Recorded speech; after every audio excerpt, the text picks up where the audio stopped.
Assalamualaikum warahmatullahi wabarakatuh. Di video sebelumnya, kita bahas kenapa Umar bin Abdul Aziz memecat Jenderal Jera bin Abdullah Al-Hakami dari Khurasan. Alasannya, Jera gagal mengutamakan prinsip keadilan pajak bagi mawali muslim non-Arab. Lalu, siapa yang dipilih Umar kedua untuk menggantikan Jera di wilayah paling rumit dan bergejolak ini? Jawabannya adalah Abdurrahman bin Nuaim Al-Ghamidi. Abdurrahman adalah pahlawan tanpa tanda jasa. Ia bukan jenderal yang garang, tapi seorang administrator yang tulus dan jujur. Dia adalah tipe orang yang dicari Umar, dua integritas di atas ambisi. Perannya sederhana namun revolusioner, menegakkan keadilan khalifah tanpa kompromi. Bahkan, jika itu berarti mengorbankan penerimaan negara. Bagaimana ia mewujudkan Baitul Mal Khurasan yang melimpah ruah hingga sulit mencari fakir miskin?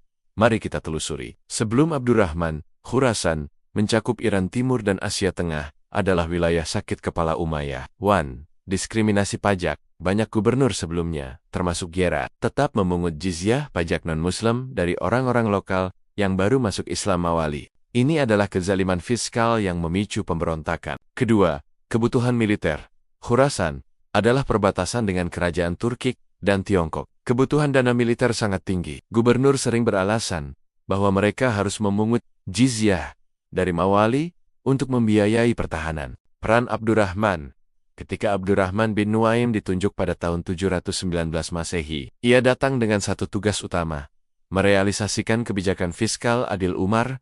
2. Abdurrahman bin Nuaim Al-Ghamidi bukanlah ahli strategi militer yang terkenal, tetapi ia adalah implementator ulung dari etika Islam, kepatuhan absolut pada prinsip pajak.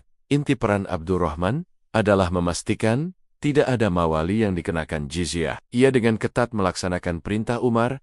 2. Siapapun yang salat dengan menghadap kiblat, dia adalah muslim dan dibebaskan dari jizyah. Implikasi, ini adalah langkah administrasi yang sangat radikal. Seketika, ribuan orang yang sebelumnya enggan masuk Islam karena takut tetap harus membayar jizyah, kini memeluk Islam secara massal. B. Integritas di atas anggaran. Ketika pemasukan negara menurun drastis karena banyaknya konversi ini, Abdurrahman tidak komplain atau mencari celah hukum seperti pendahulunya. Ia berpegang teguh pada prinsip, meskipun secara hitungan buku, kas Khurasan mengalami penurunan penerimaan pajak awal. C.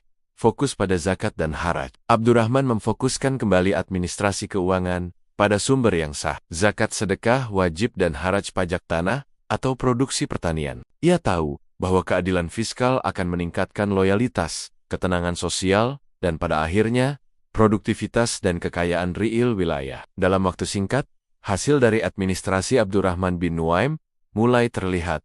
A. Stabilitas sosial.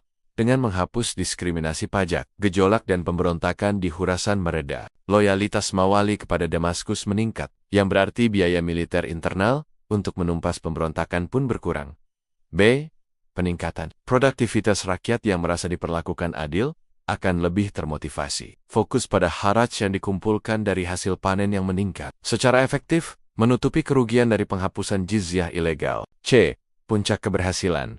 Pada akhir masa pemerintahan Umar kedua, sekitar tahun 720 Masehi, Abdurrahman melaporkan kepada khalifah bahwa Baitul Mal di Khurasan surplus. Mereka memiliki banyak harta hingga kesulitan menemukan orang miskin yang berhak menerima zakat. Bahkan, mereka harus mengumumkan dan menawarkan bantuan untuk melunasi utang orang-orang yang tidak mampu. Abdurrahman bin Nuaim adalah manajer sejati yang mengubah etika menjadi ekonomi yang sukses. Ia membuktikan bahwa keadilan adalah investasi terbaik bagi sebuah negara. Meskipun masa jabatan Umar kedua singkat, peran Abdurrahman bin Nuaim Al-Ghamidi di Khurasan memberikan pelajaran abadi dalam manajemen publik. Ia membuktikan bahwa pertama, implementasi konsisten.